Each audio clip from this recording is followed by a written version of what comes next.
chapitre 24, du verset 14, nous lirons jusqu'à la fin du chapitre, jusqu'à 25. Et maintenant, voici, je m'en vais vers mon peuple, viens, je t'annoncerai ce que ce peuple fera à ton peuple dans la suite des temps.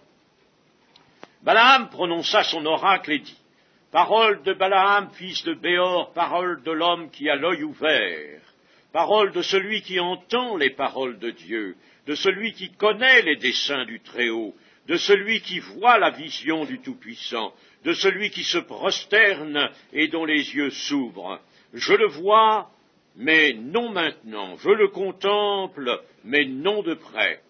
Un astre sort de Jacob, un sceptre s'élève d'Israël, il perce les flancs de Moab, et il abat tous les enfants de Seth. Il se rend maître d'Édom, il se rend maître de Séhir, ses ennemis. Israël manifeste sa force. Celui qui sort de Jacob règne en souverain. Il fait périr ceux qui s'échappent des villes. Balaam vit Amalek, il prononça son oracle et dit, Amalek est la première des nations, mais un jour il sera détruit. Balaam vit les Kéniens, il prononça son oracle et dit, ta demeure est solide et ton nid posé sur le roc, mais le Kénien sera chassé quand l'Assyrien t'emmènera captif.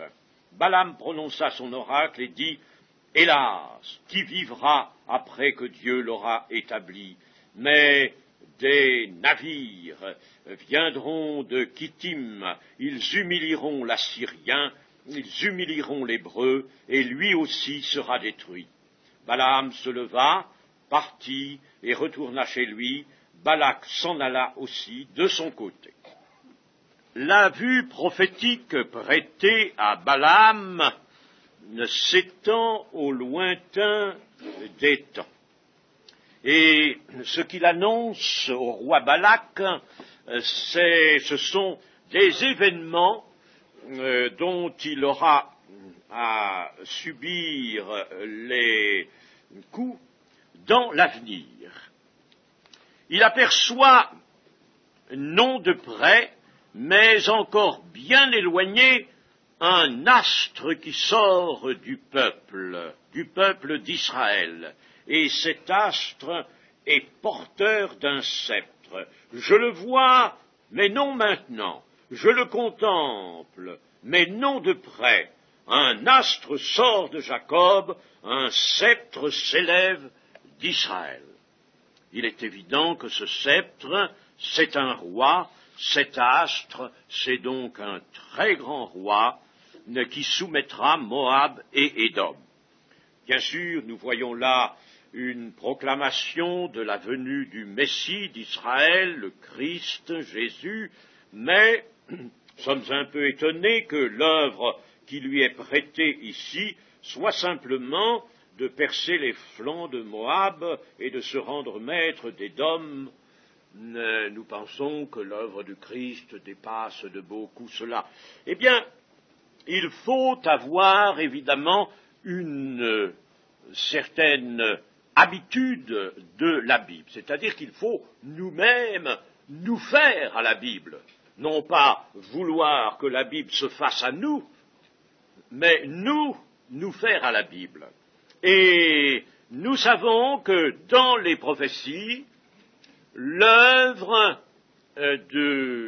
du Messie, puisqu'elle s'étend, elle s'étale, on peut dire, dans tous les chapitres de l'Ancien Testament, eh bien, cette œuvre du Messie est caractérisée souvent par des opérations réduites, localisées dans un temps déterminé, mais qui ont elles-mêmes, ces opérations, ont toujours un sens prophétique.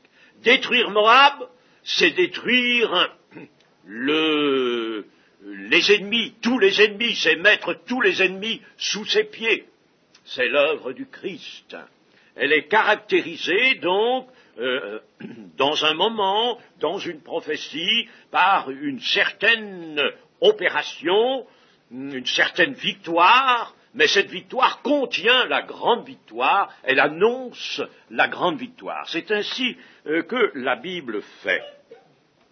Là, il s'agit, Balaam est devant Balak, et Dieu lui prête une parole à laquelle Balak va être particulièrement sensible. Il va se retrouver dans cette prophétie.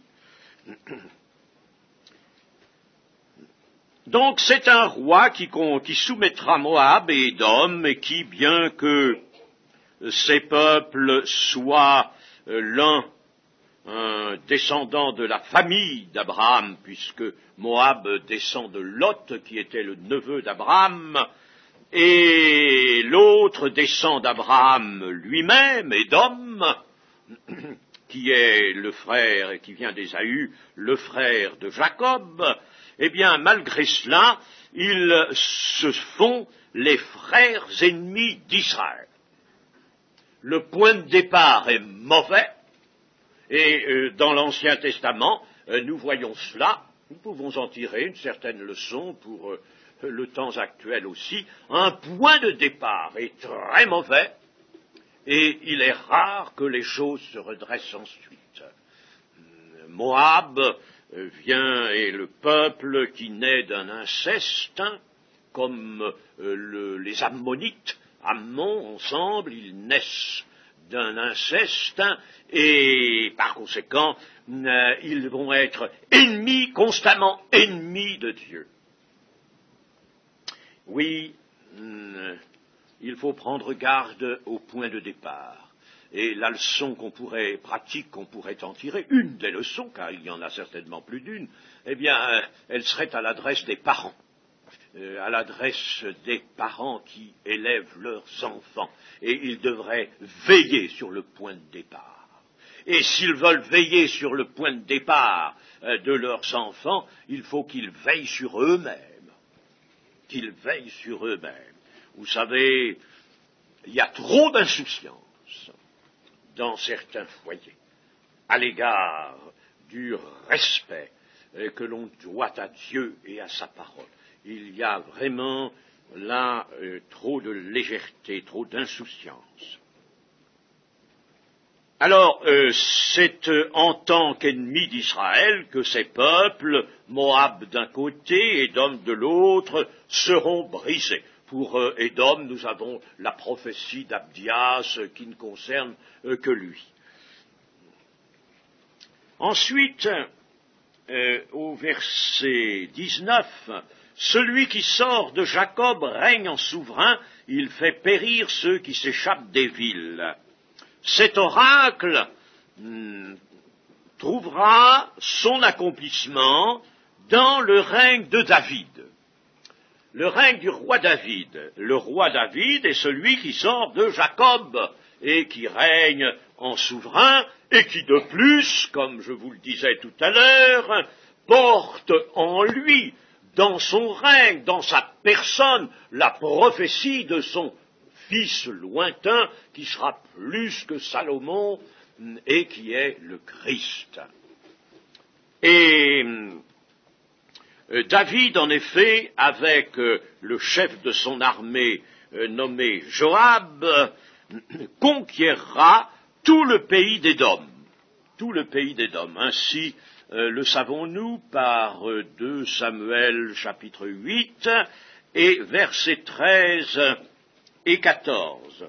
Au retour de sa victoire sur les Syriens, David se fit encore un nom en battant dans la vallée du Sel 18 000 Édomites.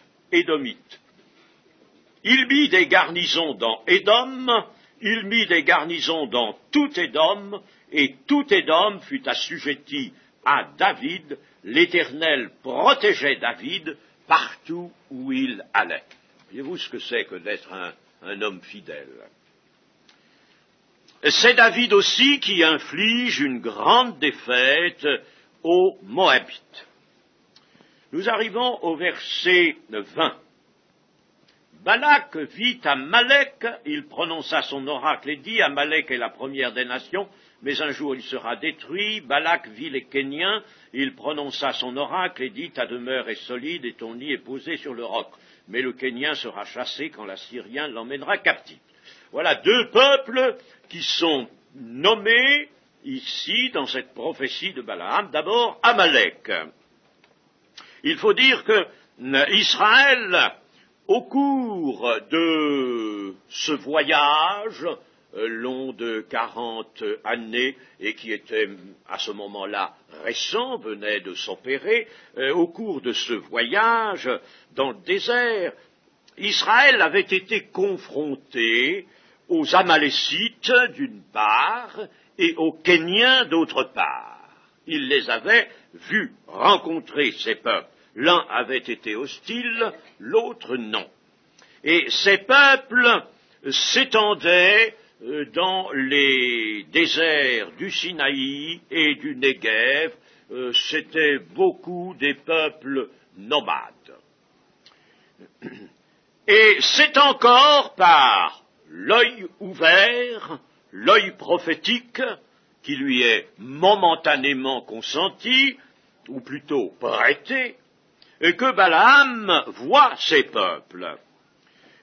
Quant aux Amalécites, il dit qu'ils sont la première des nations, ce qui veut dire l'élite des nations, dans un certain sens, dans le sens de la puissance combative, le plus redoutable des peuples, le plus puissant de cette histoire, de cette partie de l'histoire. Mais un jour, il sera détruit. Eh bien, en effet, malgré sa puissance, le Amalek connaîtra non seulement la défaite, mais la suppression pure et simple. Et cela s'accomplit tant par Saül que par David. Mais voyons l'opération de Saül, 1 Samuel chapitre 15, 1 Samuel chapitre 15, verset 1, Samuel dit à Saül, c'est moi que l'Éternel a envoyé pour t'oindre roi sur son peuple, sur Israël. Écoute donc ce que dit l'Éternel. Ainsi parle l'Éternel des armées, je me souviens de ce qu'Amalek fit à Israël lorsqu'il lui ferma le chemin à sa sortie d'Égypte. Va maintenant, frappe Israël et dévoué par interdit tout ce qui lui appartient, tu ne l'épargneras point, et tu feras mourir hommes et femmes, enfants et nourrissons, bœufs et brebis, chameaux et ânes. Un peuple dévoué par interdit. Et Saül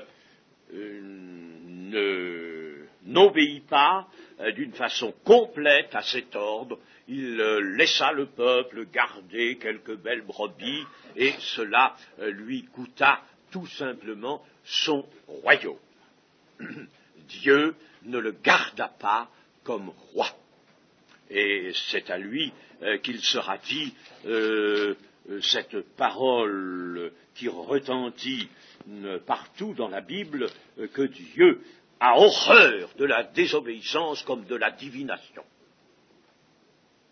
Dieu ne peut pas souffrir la désobéissance.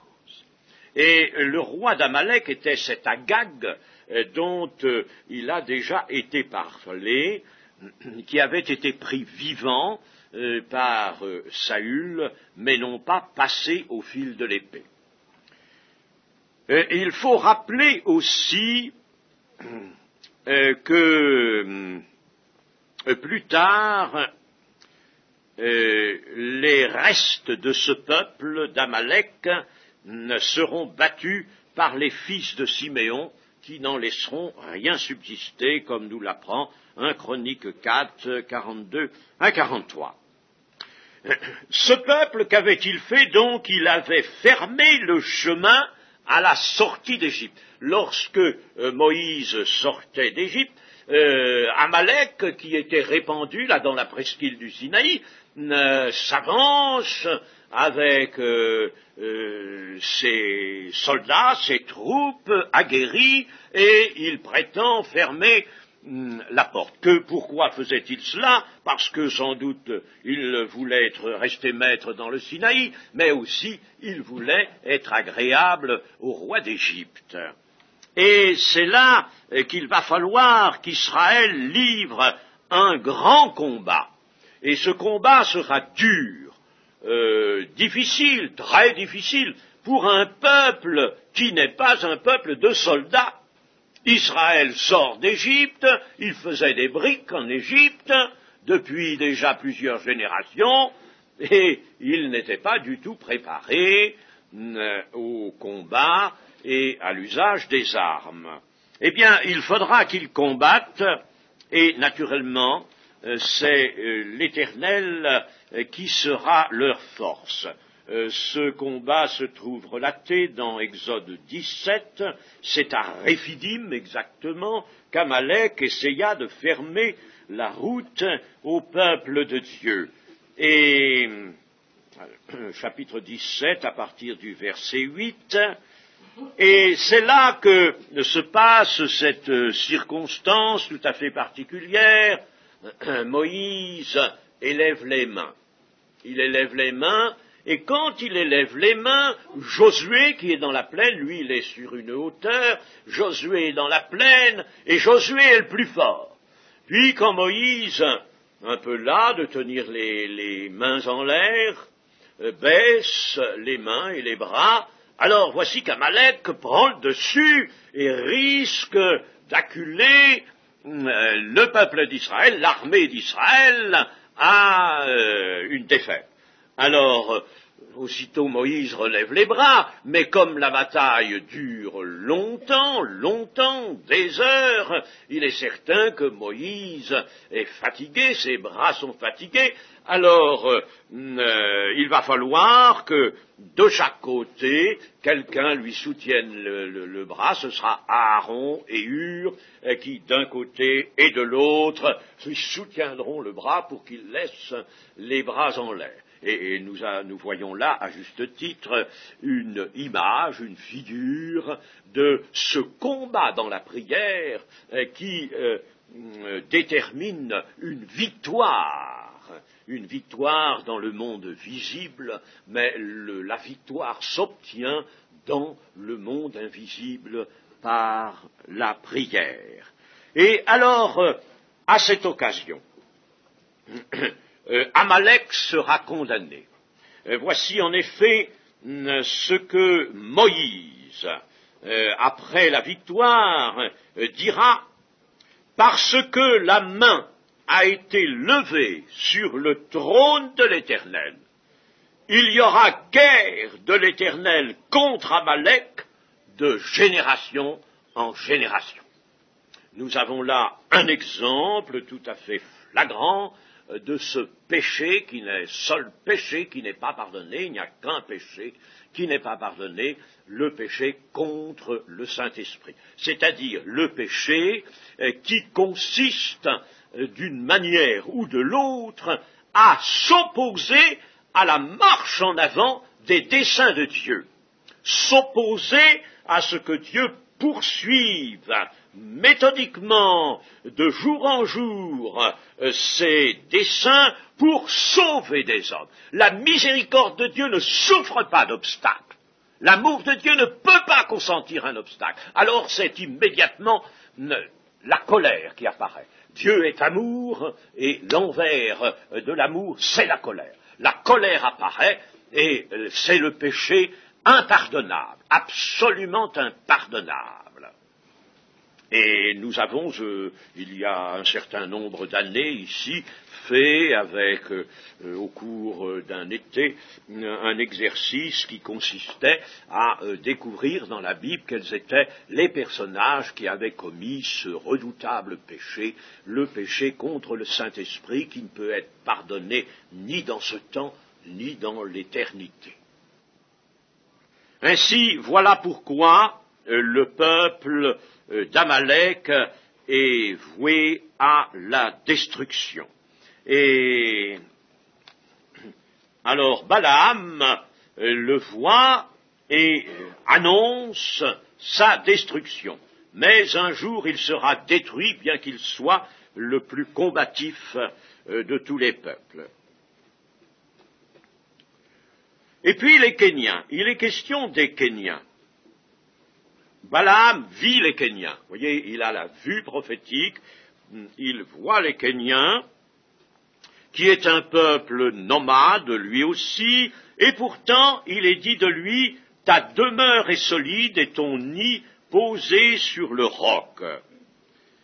Car les Kéniens eurent à l'égard du peuple d'Israël un très heureux comportement, et ils conservèrent toujours de bonnes relations avec Israël. Nous pouvons en avoir l'idée en lisant 1 Samuel chapitre 15 et verset 6.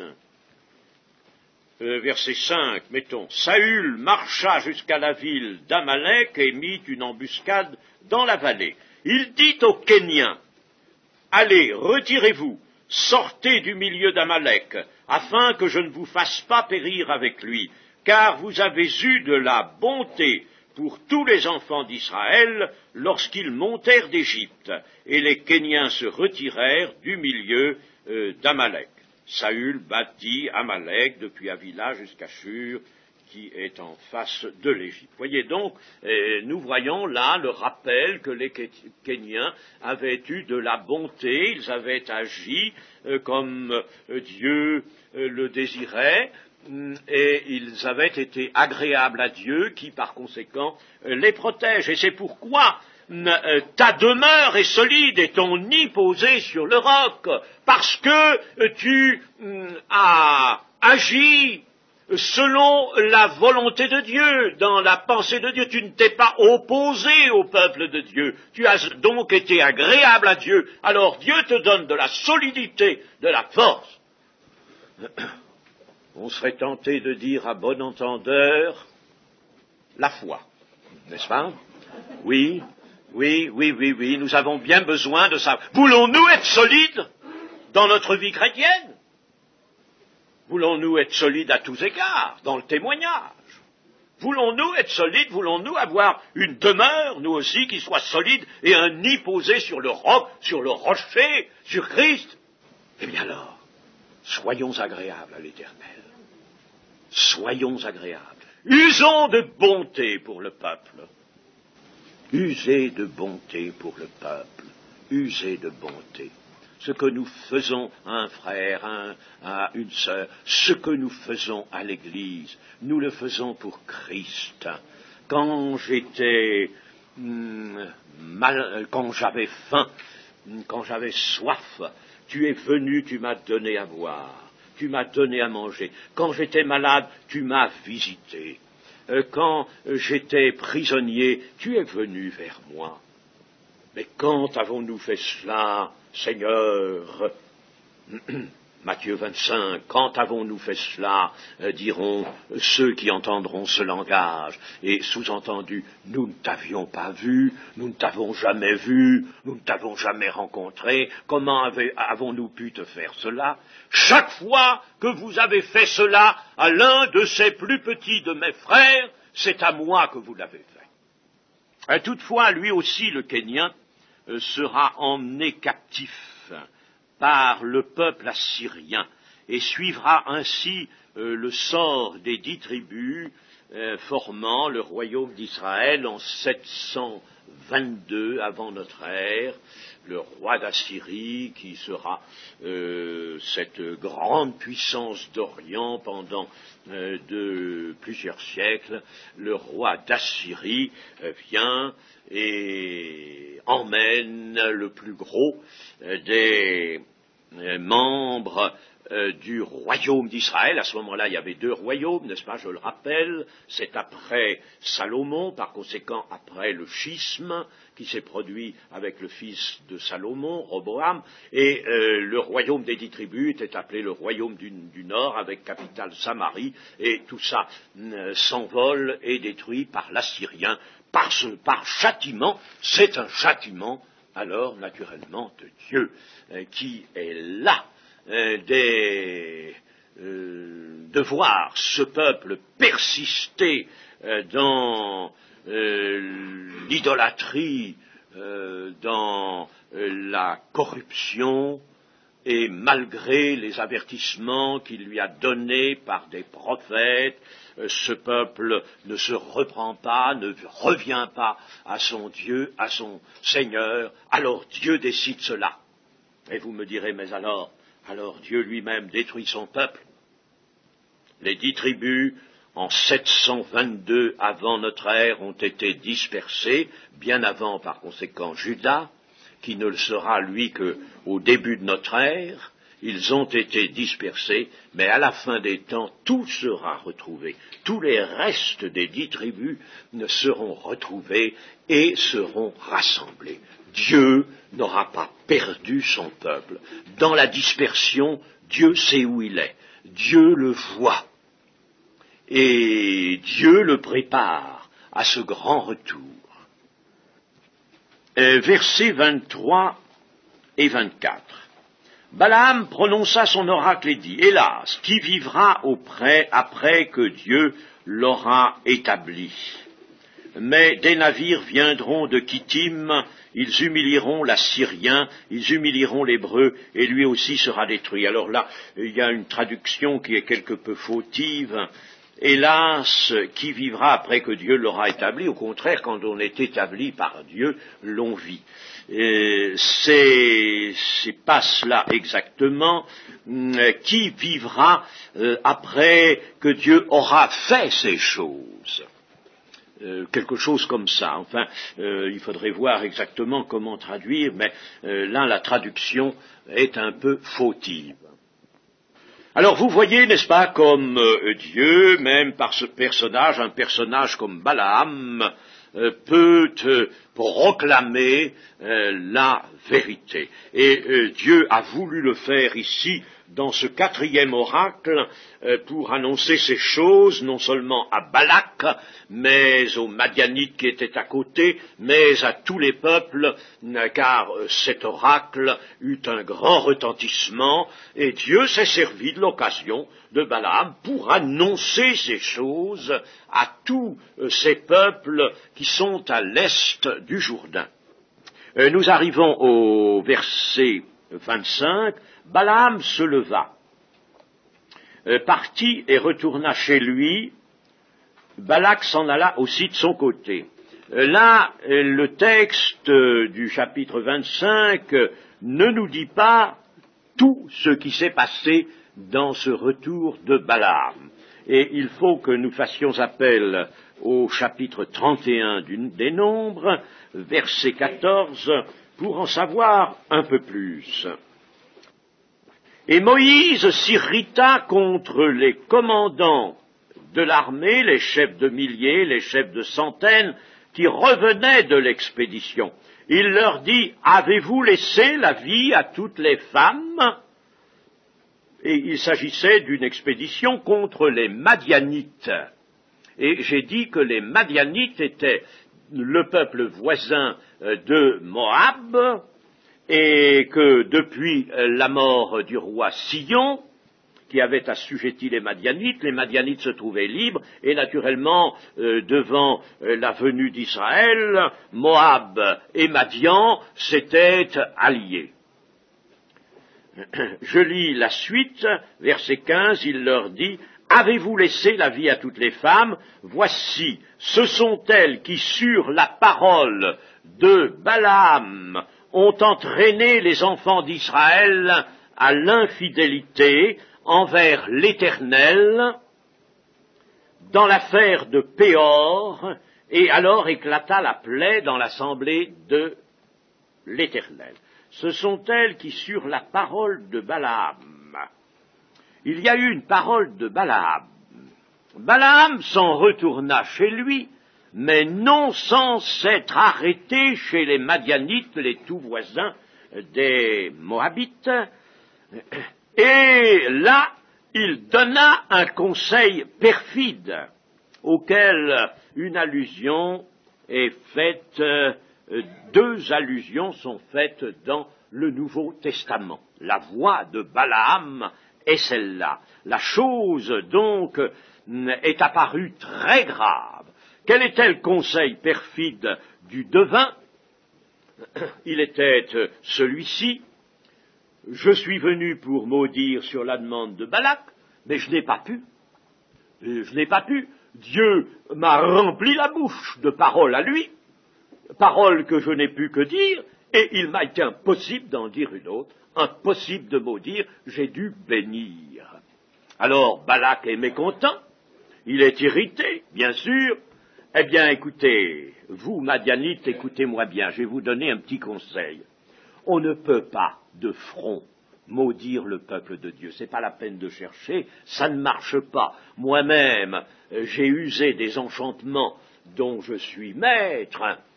Je suis passé maître dans les enchantements, j'en ai usé, et je n'ai rien pu faire du tout, absolument rien. Par conséquent, ne tentons pas de maudire le peuple d'Israël de front. Mais il y a un autre moyen.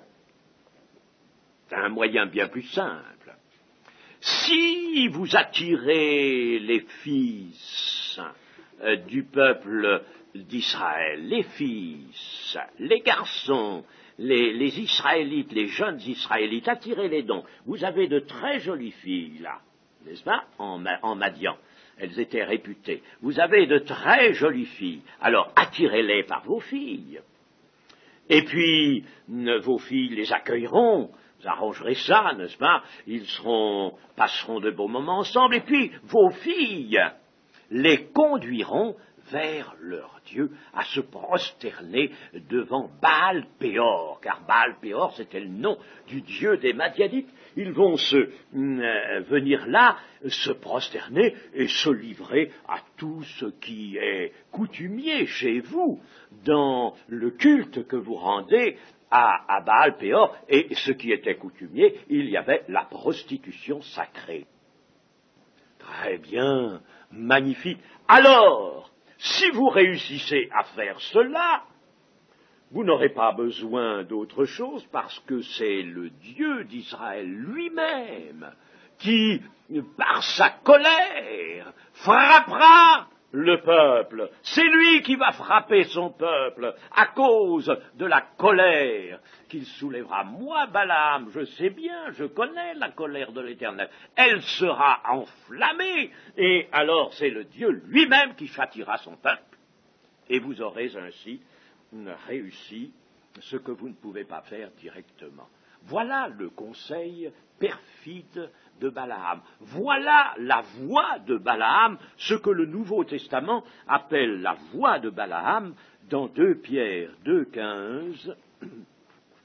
Après avoir quitté le droit chemin, il parle de certains hommes, après avoir quitté le droit chemin, ils se sont égarés en suivant la voie de Balaam, fils de Bosor, qui aima le salaire de l'iniquité, mais qui fut repris pour sa transgression, une ânesse muette, faisant entendre une voix d'homme, arrêta la démence du prophète, du faux prophète, bien entendu. Alors, voilà déjà une première allusion, voyez-vous, ils se sont égarés en suivant la voie de Balaam. C'est-à-dire, qu'est-ce qu'ils ont fait, ces gens-là? Eh bien, ils ont convié les membres du peuple de Dieu, car ce qu'on a fait à Israël, on a voulu le faire à l'Église aussi. Ils ont convié les gens, venez un petit peu par ici, venez. Nous avons là des gens qui sont très intéressants, qui sont très gais, qui ont de belles filles. Venez un peu voir par là. Et puis, on les a introduits, on les a livrés à l'idolâtrie, ce qui est en abomination à Dieu. Voilà la voie de Balaam. Et le Seigneur Jésus, sa part, cite aussi la voix de Balaam, Apocalypse 2, 14. Mais j'ai quelque chose, c'est à l'église de Pergame que cela est dit. Lisons à partir du verset 13, je sais où tu demeures, je sais que là est le trône de Satan, tu retiens mon nom, et tu n'as pas renié ma foi, même au jour d'Antipas, mon témoin fidèle qui a été mis à mort chez vous, là où Satan a sa demeure. Mais j'ai quelque chose contre toi, c'est que tu as là des gens attachés à la doctrine de Balaam. Vous voyez, c'est devenu une doctrine. La doctrine de Balaam, qui enseignait à Balak à mettre une pierre d'achoppement devant les fils d'Israël pour qu'ils mangeassent des viandes sacrifiées aux idoles et qu'ils se livrassent à l'impudicité. Voyez-vous, par les filles, n'est-ce pas? Alors là, les deux choses ensemble, l'impudicité et l'idolâtrie avec consommation de viande sacrifiée aux idoles. Alors, bien sûr, c'est une chose épouvantable. Eh bien, vous voyez, dans l'Église, j'ai quelque chose contre toi. Tu as des gens attachés à la doctrine de Balaam. Dit le Seigneur Jésus, ce sont des lettres dictées. N'est-ce pas? Attention, les seuls textes dictés par Jésus lui-même, Jésus glorifié, qui enseignait à Balak à mettre une pierre d'achoppement. Alors tu as des gens qui font la même chose. Ils enseignent à mettre une pierre d'achoppement. Mes amis, dans l'Église aujourd'hui, il y a des gens qui maintenant placent des pierres d'achoppement, viennent insinuer des conseils mauvais qui s'apparentent à la doctrine de Balaam. Venez maintenant, mais il faut pas être rigoureux, il faut pas être légaliste, il faut pas être piétiste. J'ai été, moi, pendant un temps, qualifié de piétiste. Vous vous rappelez de ça? On m'a appelé piétiste. Un homme un ancien pasteur qui est tombé bien bas et qui m'avait qualifié de piétiste. J'étais piétiste parce que je demandais qu'on obéisse à la parole de Dieu. Eh bien, celui qui m'accusait ainsi, il a quitté son foyer, il est parti avec une jeune fille, et puis il est devenu, lui qui était pasteur, est devenu psychanalyste. Alors, beau résultat que tout cela. Mais lui aussi, et d'autres comme lui, mettent des pierres d'achoppement devant le peuple de Dieu. Attention, je sais qu'on le fait maintenant, j'en suis certain, je suis renseigné sur ces choses, je voyage, Dieu le permet, et je le sais, et je le déplore, et je le dénonce, sans faiblesse. Attention aux pierres d'achoppement. Venez, faites ceci, faites cela, c'est pas mal, c'est pas péché, il faut être amour. Voilà, n'est-ce pas, comment on met des pierres d'achoppement devant les enfants de Dieu. Alors, soyez avertis et n'écoutez pas ces voix-là. Et puis, nous arrivons maintenant dans notre texte au chapitre 25, que nous pouvons lire, il n'est pas long, il n'a que 18 versets. Là, Balaam n'est plus présent, mais nous voyons les conséquences de son perfide conseil. Chapitre 25. Israël demeurait à Sittim et le peuple commença à se livrer à la débauche avec les filles de Moab. Voilà, résultat du conseil et des pierres d'achoppement. Elles invitèrent le peuple au sacrifice de leur Dieu, et le peuple mangea et se prosterna devant leur Dieu. Israël s'attacha à Baal-Péor, et la colère de l'Éternel s'enflamma contre Israël. Vous voyez que Balaam avait bien vu les choses, n'est-ce pas? Il dit ça, il n'y a pas de doute, n'est-ce pas? À ce moment-là, le peuple sera sous le coup de la colère de son propre Dieu. L'Éternel dit à Moïse, Assemble tous les chefs du peuple et fais prendre les coupables devant l'Éternel en face du soleil, afin que la colère ardente de l'Éternel se détourne d'Israël. Moïse dit aux juges d'Israël que chacun de vous tue ceux de ces gens qui se sont attachés à Baal-Péor. Et voici un homme des enfants d'Israël vint et amena vers ses frères une Madianite, sous les yeux de Moïse et sous les yeux de toute l'assemblée des enfants d'Israël, tandis qu'ils pleuraient à l'entrée de la tente d'assignation. À cette vue, Phinéas, fils d'Éléazar, fils du sacrificateur Aaron, se leva du milieu de l'assemblée et prit une lance dans sa main. Il suivit l'homme d'Israël dans sa tente et les perça tous les deux, l'homme d'Israël, puis la femme par le bas-ventre, et la plaie s'arrêta parmi les enfants d'Israël. Il y en eut 24 000 qui moururent de la plaie. L'Éternel parla à Moïse et dit, Phinéas, fils d'Éléazar, fils du sacrificateur Aaron, a détourné ma fureur de dessus les enfants d'Israël parce qu'il a été animé de mon zèle au milieu d'eux. Et je n'ai point, dans ma colère, consumé les enfants d'Israël. C'est pourquoi tu diras que je traite avec lui une alliance de paix. Ce sera pour lui et pour sa postérité après lui l'alliance d'un sacerdoce perpétuel, parce qu'il a été zélé pour son Dieu et qu'il a fait l'expiation pour les enfants d'Israël. L'homme d'Israël qui fut tué avec la Madianite s'appelait Zimri, fils de Salu. Il était chef d'une maison paternelle des Siméonites. La femme qui fut tuée, la Madianite, s'appelait Cosbi, fille de Tsur, chef des peuplades issues d'une maison paternelle en Madian. L'Éternel parla à Moïse et dit, « Traite les Madianites en ennemis et tuez-les, car ils se sont montrés vos ennemis en vous séduisant par leur ruse dans l'affaire de Péor et dans l'affaire de Cosbi, fille d'un chef de Madian, leur sœur, tuée le jour de la plaie qui eut lieu à l'occasion de Péor. » Eh bien, là nous voyons bien sûr, une réaction vive, terrible de Dieu. Alors, on peut toujours faire, n'est-ce pas, cette sensibilité ou cette sensiblerie sosotte ou bébête, n'est-ce pas, aujourd'hui, en essayant de parler, de penser, nous, en gens d'aujourd'hui, du XXe siècle, comme si notre pensée était nettement supérieure à celle des autres âges, ce que je ne crois pas du tout. Eh bien, on peut toujours faire ça, n'est-ce pas? Il y a quantité de gens qui font cela. Ah, comme c'était quand même terrible, comme quelle méchanceté, quelle dureté. Voyez, Dieu tuait des gens, il approuve ceux qui tuent, etc. On oublie une chose, c'est la foi dans toute la révélation de Dieu.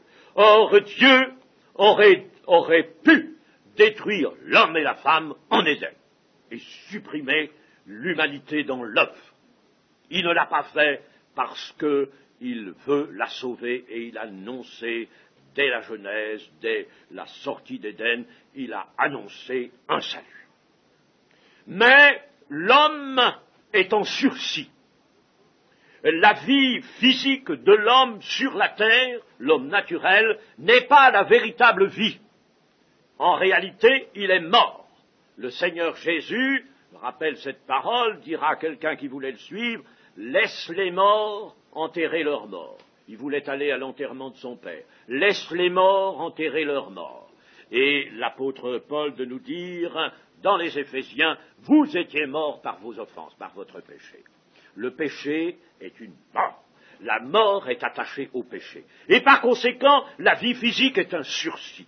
Mais si des hommes se mettent en position telle que Dieu ne pourra plus les sauver par la voie qu'il a prévue, la voie d'un libérateur, d'un sauveur, par la voie de la foi et de la grâce, Si des hommes se mettent en marge, alors il ne veut plus les voir sur la face de la terre, il les supprime.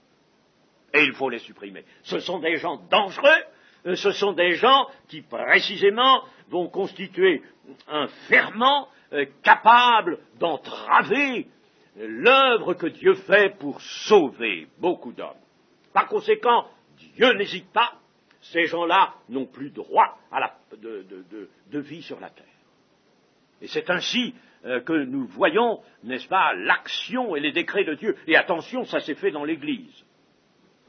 Non seulement ce que nous lisons dans le livre des Actes, Ananias et Saphira, qui ont été immédiatement mis à mort. Et c'est l'apôtre Pierre, s'il vous plaît, qui a été chargé de cela. C'est l'apôtre Pierre. C'est pas Phinéas, là. C'est l'apôtre Pierre qui a été chargé de leur signifier leur mort. Et ça s'est produit dans l'Église aussi, en d'autres occasions. Celles-là, évidemment, ne sont pas inscrites dans le livre des Actes. Mais ça s'est produit. Il arrive quelquefois que Dieu ne tolère pas qu'un homme ou que des hommes continuent de subsister sur la terre. C'est à travers cela et qu'il faut comprendre ce qui arrive ici. Voilà un homme des enfants d'Israël qui s'appelle Zimri et qui vient là sous le nez même de Moïse et sous les yeux de toute l'assemblée des enfants d'Israël. Il n'a pas peur, lui. Il provoque tout le monde. Il s'amène avec une Madianite à son bras, n'est-ce pas? Une Madianite, voit le sourire, n'est-ce pas, de ces gens. Il s'avance vers sa tente, il passe devant tout le monde. Moi, je défie ces choses-là. Je suis au-dessus de ces choses-là. Il y a des gens qui sont au-dessus de la parole de Dieu. Ainsi, et qui défient la parole de Dieu. Attention pour cela. Attention à eux. Alors, un défi. Moïse voit passer cela. Mais Moïse sait qu'il n'est pas Dieu lui-même, il sait qu'il est l'instrument de Dieu et qu'il agira si Dieu le lui dit. Mais voici qu'un homme spontanément, Phinéas, irrité dans le fond de son cœur, de voir pareille provocation, suit ce couple jusque dans sa tente, prend sa lance et les transperce tous les deux. Parce qu'il n'a pas pu résister dans son cœur. Ça, c'est né dans son cœur. L'Éternel était véritablement défié. L'Éternel était défié. Et il a pris, comme il est dit là, l'honneur de l'Éternel à lui. Et il les perce tous les deux. Et voici ce que alors l'Éternel dit à Moïse. Phinéas, fils d'Éléazar, fils du sacrificateur Aaron, a détourné ma fureur de dessus les enfants d'Israël, parce qu'il a été animé de mon zèle au milieu d'eux. Mes amis, nous ne manions pas de lance, bien sûr, contre personne aujourd'hui dans le temps de la grâce. Nous ne manions pas d'autre épée que la parole de Dieu, mais celle-là, il faut savoir la manier. Éphésiens 6, elle nous est donnée dans les armes de Dieu. La parole, l'épée qu'est la parole de Dieu, qui est la parole de Dieu. Elle nous est donnée, cette arme-là. Mais il faut, je dis bien, savoir la manier. Eh bien, là, animée du zèle de Dieu. Et, chers amis, c'est une des choses dont je souffre souvent dans nos milieux quand je vois, quand je regarde ou quand j'écoute, quand j'entends, et que je vois qu'il n'y a pas de réaction. L'Éternel est offensé, manifestement. Son honneur est foulé aux pieds. Et on dit, oh, c'est pas bien, non, ça ne devrait pas, oh, bon, c'est pas comme ça qu'il faut faire, etc. Mais personne n'est là pour relever l'honneur de l'Éternel. Alors ça c'est inadmissible, mes amis. Nous avons l'épée, la parole de Dieu, nous l'avons, et nous devons la faire entendre, la faire résonner, sans faiblesse. Et il y a certainement un verset, une parole du Nouveau Testament qui doit jaillir de notre bouche. Il y a certainement la parole opportune, la parole du Saint-Esprit qui demande qu'une bouche pour être proférée. Et quelquefois, il ne se trouve pas de bouche, parce qu'il n'y a pas dans le cœur, on n'est pas animé du zèle de Dieu, du zèle de l'Éternel. Mais le Seigneur Jésus nous a montré pourtant qu'il n'y avait pas de faiblesse à avoir, et il n'a pas craint dans un souper où il était invité de dire « Malheur à vous, pharisiens, malheur à vous, docteurs de la loi, malheur à vous. » Et de dénoncer ce qui est une flétrissure imposée à l'honneur de Dieu. Je rappelle cette parole, j'honorerai celui qui m'honore. Et chers amis, c'est bien ça qu'il faudrait avant toute chose. Nous sommes prompts souvent à désirer des manifestations spirituelles, à désirer d'entendre la prophétie, de parler en langue, des interprétations, des actes prodigieux, des miracles, des guérisons. Aussi, je sais, nous en avons parlé, de cette Église des signes et des prodiges. Oui, nous aimons l'Église ainsi. Mais avant tout, il faut aimer l'Église qui sait soutenir, relever l'honneur de Dieu. L'honneur de Dieu. Et il faut aimer l'Église dans laquelle il y a cette animation en faveur de Dieu, l'animation par le zèle que donne l'Évangile, le zèle de Dieu. Mes amis, voilà ce que Dieu demande. Que nous soyons intérieurement animés du zèle que donne l'Évangile. Il y a un zèle. Et ce zèle, ça fait marcher, ça fait parler quand il le faut. Ainsi, cet homme, voyez-vous, aura pour lui une bénédiction extraordinaire, et cette bénédiction est même appelée une alliance. Ce sera pour lui et pour sa postérité après lui l'alliance d'un sacerdoce perpétuel, parce qu'il a été zélé pour son Dieu et qu'il a fait l'expiation pour les enfants d'Israël. La plaie qui frappait les enfants a cessé immédiatement. L'homme d'Israël s'appelait Zibri, une alliance donc perpétuelle. Eh bien, chers amis, je suis persuadé maintenant que le Seigneur notre Dieu veut faire alliance avec tous ceux qui auront au cœur ce zèle pour Dieu, pour la cause de Dieu, pour le bien de Dieu, pour l'honneur de Dieu, pour le respect de la parole de Dieu. Et n'acceptez pas qu'on plaisante. N'acceptez pas qu'on plaisante.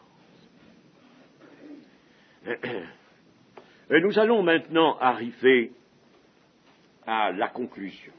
Il nous suffit maintenant de conclure sur l'étude que nous avons faite du récit de Balaam dans les 4 chapitres que nous avons lus. Nous pouvons dire en conclusion que ce récit nous montre une tentative hardie de l'ennemi pour s'opposer à la marche du peuple de Dieu et pour infliger une défaite à ce peuple, une défaite telle qu'il y trouverait sa destruction. Voilà l'ennemi. L'ennemi de toujours, l'ennemi de maintenant, le voilà. L'ennemi pour l'Église, c'est lui. Nous n'avons pas à le redouter, nous le voyons dans ce livre très bien, parce que l'ange de l'Éternel, je l'appelle encore comme ça, mais vous savez que c'est le Seigneur Jésus, l'ange de l'Éternel est là, et il est là, il s'interpose. Mais voyez aussi le châtiment qu'il est capable de faire peser sur le peuple si celui-ci se détourne. Si celui-ci se livre à l'idolâtrie ou à l'impureté sous quelque forme que ce soit, à l'infidélité, car l'impureté dans la Bible est le support de l'idée d'infidélité. Alors vous voyez quel châtiment terrible il est capable de faire venir sur le peuple. Il y en eut 24 000 qui moururent de cette plaie pour l'affaire de Baal-Péor. 24 000 personnes du peuple de Dieu. Oui, mais devant l'ennemi, l'ange de l'Éternel est là. Nous n'avons pas, à nous faire de soucis. L'ange de l'Éternel s'interpose toujours. Il ne peut pas accepter que l'on ferme le chemin, car l'Église aussi avance sur un chemin. L'Église est dans un pèlerinage vers la cité de Dieu. L'Église est sur ce chemin où il ne se trouve pas de lions et de bêtes féroces. Ésaïe 35, il n'y a pas de bêtes féroces parce que Dieu ne les tolère pas. Parce que l'ange de l'Éternel est là qui veille sur la route.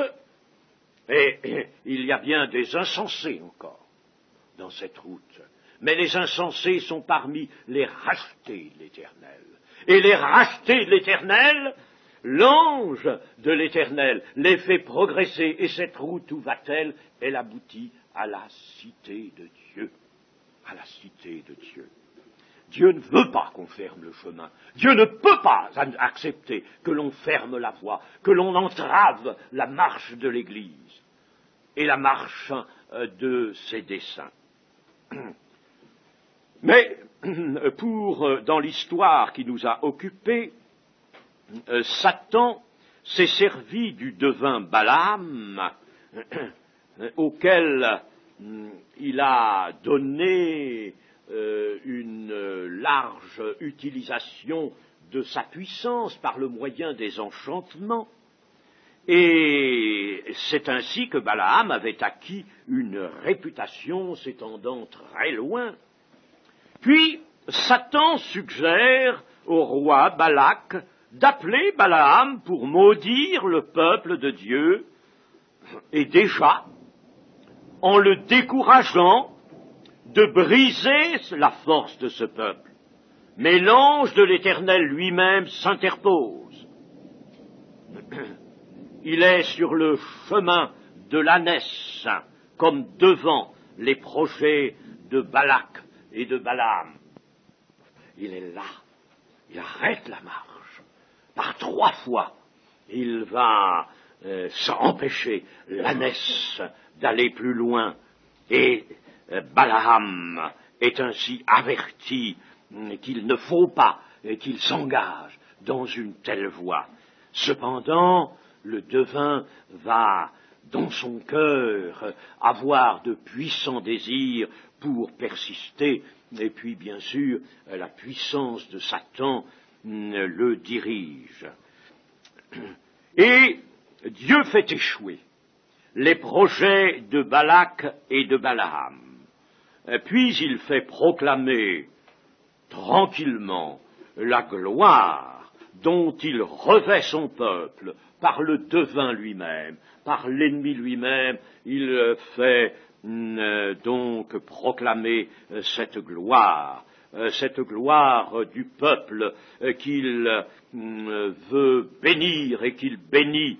Et pour la circonstance, Balaam est transformé en véritable prophète, tout à fait temporairement, provisoirement. Dieu le transforme en prophète, un devin transformé en prophète, en prophète qui dit des choses de prophète de Dieu, des choses vraies, qui n'en est pas moins pour autant le devin et le faux prophète dans sa personne, mais qui pour un peu de temps est transformé en prophète. Et, chers amis, c'est là qu'il faut bien regarder les choses pour comprendre tout le développement de la révélation de Dieu, car tout cela, c'est la révélation de Dieu. Et à considérer Balak, le roi Balak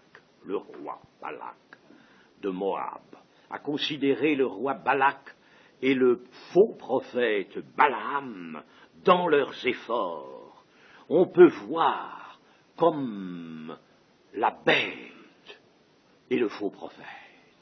Et la bête, pour ceux qui ont lu l'Apocalypse, c'est l'Antichrist. L'Antichrist qui est un 8e roi. La bête et le faux prophète de l'Apocalypse. Et c'est pourquoi, devant cette préfiguration, disons peut-être cette tentative tout à fait analogue à la toute dernière que Satan tentera, c'est pourquoi Dieu entre lui-même dans la partie, comme il fera à nouveau face à la bête, l'Antichrist et au faux prophète, tout à fait à la fin des temps. Dieu entre. C'est pourquoi nous avons vu véritablement que l'ange de l'Éternel ou l'Éternel vient au-devant de Balaam. Il parle à Balaam. C'est la bête, c'est le faux prophète, c'est le jeu que Satan prépare, c'est son dernier atout. Il le tentait déjà, là, la bête et le faux prophète. Et l'ange de l'Éternel, que fait-il? Eh bien, je vais vous dire ce qu'il fait. Ils combattront contre l'agneau, la bête et le faux prophète, et l'agneau les vaincra, parce qu'il est le Seigneur des seigneurs et le roi des rois. Et les appelés, les élus et les fidèles qui sont avec lui les vaincront aussi. Que le Seigneur soit béni. Amen.